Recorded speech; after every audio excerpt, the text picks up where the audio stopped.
ત્યાંના જે પ્રકાશભાઈ છે તેમને તમારી સાથે કોઈ સંપર્ક થયો તો શું આખી ઘટના હતી? આખી ઘટનામાં એવું છે 5-6 મહિના થઈ આવી છે કે વધારે થયું થોડું ઘણું. ત્યારે મારે મુલાકાત કરી એટલે મેં એને કીધું કેટલે પહોંચ્યું કામ. એ કે આપણું કામ પૂરું થઈ ગયું તો એ કે ઇમ્પેક્ટ ફીમાં મેળવું છે. એટલે મેં એને આર્કિટેક્ટને સજેસ્ટ કર્યો, કીધું આ વરુ છે એને આપી દો તમારા ડોક્યુમેન્ટ બધાય, એટલે એ ઇમ્પેક્ટ ફીમાં મેળવી દઈએ ફાઇલ. આ મારો રોલ. કોણ તમને મળવા આવ્યું? મને પ્રકાશભાઈ મળવા આવ્યા હતા અને મને વીડી કરીને છે ને એનો ફોન આવ્યો હતો કે મારો ભત્રીજો છે નીતિનભાઈ, એને ઇમ્પેક્ટમાં મેળવું છે એટલે કે કહી જાઓ. કોની ભલામણથી તમારી પાસે આવ્યા હતા અને કેવી રીતે મુલાકાત થઈ હતી? વીડી કરીને છે વાણિયા, એની મુલાકાત એની હિસાબે એનો ભત્રીજો હતો. બીજા કોઈ નેતાની ભલામણ હતી? ના, કોઈ જાતની કોઈને આપણે કોઈ જાતની ભલામણ નથી. આપણે કોઈને બીજાને ભલામણ નથી કરી. નહીં, કોઈ જાતની ખોટી વાત છે. કોઈ જાતની આપણે કોઈ વહીવટ કર્યો નથી. મેં આર્કિટેક્ટને કીધું આમ કરવાનું છે એટલે આર્કિટેક્ટને કીધું ભાઈ આ કર.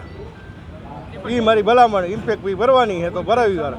કેટલા સમયથી ગેરકાયદેસર આ છે તમને કોઈ માહિતી? ના, એ માહિતી નહોતી. નીતિનભાઈ, આટલું બાંધકામ આ જગ્યાએ હતું તો કોર્પોરેટરને કોઈને ખ્યાલ હતો એવું કે આટલું ગેરકાયદેસર રીતે 3 વર્ષથી આ થઈ રહ્યું છે? તો એ આપણને ખબર નહોતી. અહીંયા વોર્ડના કોર્પોરેટરને ખબર હોય તો આપણને ખબર નથી, ધ્યાનમાં નથી. આપણે કાયદેસર કરવું એવું આપણને એ કે કાયદેસર કરવું છે એ કે એટલે એ કે મારે ભાડે છે. મેં તો ઇમ્પેક્ટ ફી ભરી વારો. આપણે એને ભલામણ કરી.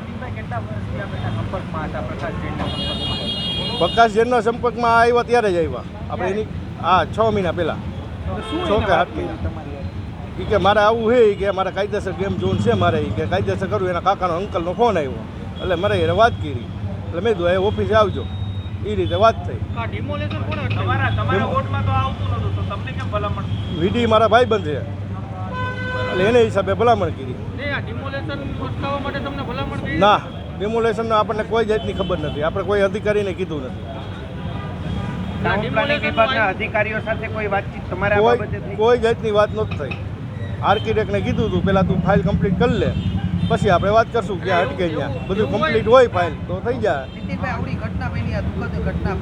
બહુ અમને બહુ દુઃખ લાગ્યું. આ આવું થવું ન જોઈએ. નો, આપણે આમાં કાંઈ છે જ નહીં. આપણે ખાલી ભલામણ કરી જ હોય જ નહીં. ક્યાંથી આવે નામ?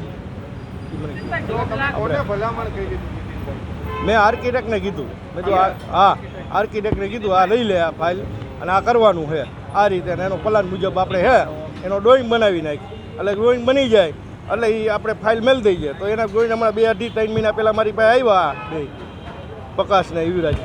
ત્યારે એ કે આવું નથી બોલો આર્કિટેક્ટ કરતો. એટલે મેં આર્કિટેક્ટને ફોન કર્યો. આર્કિટેક્ટને કીધું હું ક્યાં અટકે? કે મને કાંઈક ડોક્યુમેન્ટ આપ્યા નથી. તો નીતિભાઈ કેમ કે આપણે ડ્રોઈંગ કે બનાવી લીધું છે. મેં તો ઇમ્પેક્ટમાં આવી જાય કે ઇમ્પેક્ટમાં આવી જાય એ કે ભાઈ કે આ બિનખેતીનો હુકમ જોઈ રેવટ પ્લાન જોઈ એ કાંઈ છે નહીં કે. એટલે ઓલાને મેં કીધું ભાઈ તમે કાગળિયા પૂરા પાડો પછી આગળ વધે ફાઇલ. એટલે એમાં થર તપાસ એ થઈ ગઈ હતી કાંઈક. ના, એ આર્કિટેક્ટ મને કીધું હતું થર તપાસ થઈ ગઈ. આર્કિટેક્ટ વરુ કરીને છે. વરુ નીરવ વરુ. એની ઓફિસ છે વાણિયાવાડીમાંથી.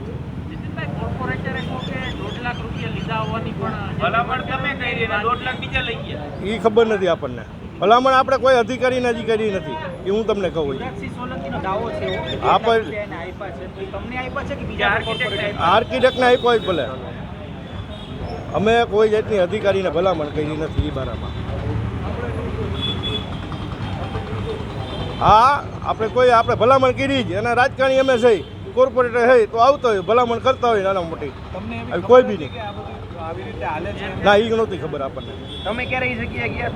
નહીં, એકવાર હમણાં હું 15 દી પહેલાં અહીંયાથી ગયો હતો. 15-20 દી પહેલાં. એની પહેલાં 15 દી. શા માટે ગયા તમે? યાર શેના માટે ગયા? ત્યાં છોકરાઓને વેકેશન હતું ને એટલે લઈને ગયો હતો.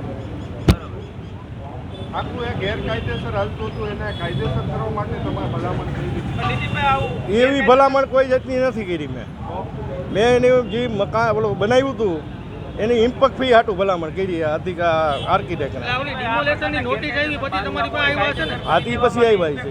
મને આર્કિટેક્ટે કીધું એ કે નોટિસ આપેલી છે. તો મેં તો શું થાય એ કે જૂની છે એ કે.